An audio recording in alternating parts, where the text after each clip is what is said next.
Hi, and welcome to this episode of Empowering Your Job Search.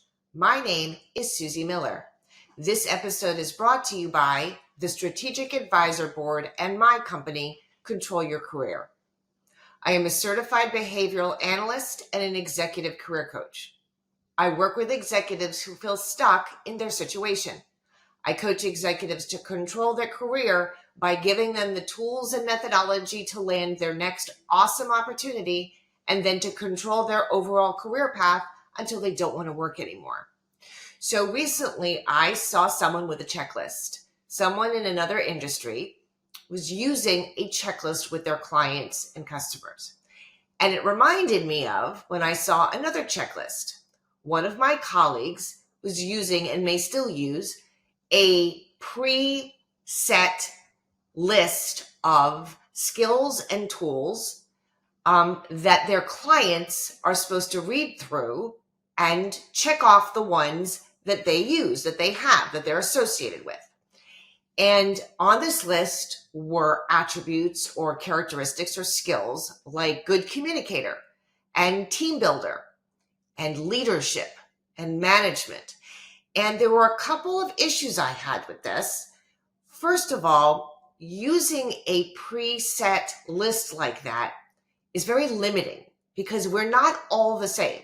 Not all executives have the same leadership skills, and not all people have the same skills. But this coach, this resume writer, was using this preset list to apply all of these skills to each resume he was writing.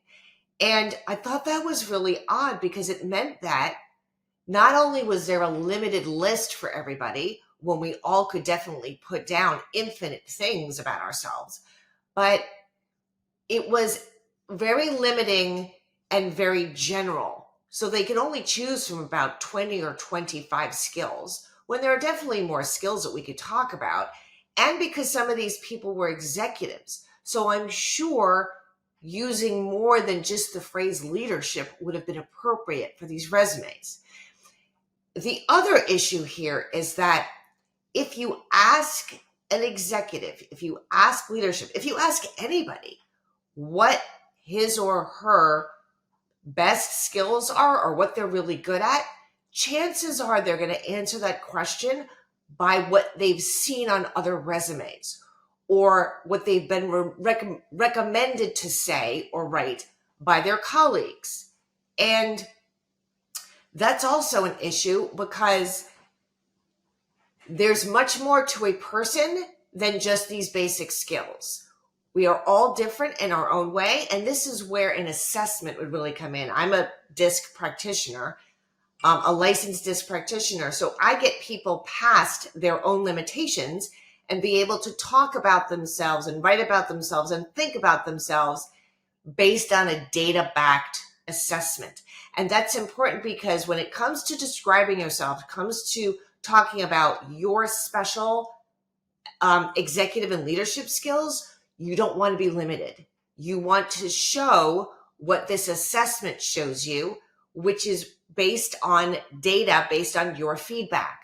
So I think there's a really big difference there between giving somebody a preset list and making them adapt to it and saying, the ones you check off are the only ones we're going to use for you, versus here, take this assessment. We're going to use this data-backed information to be able to promote you and market you with your own specific and unique skill set.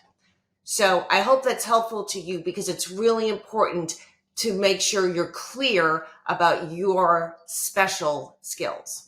So thank you for watching today's episode of Empowering Your Job Search.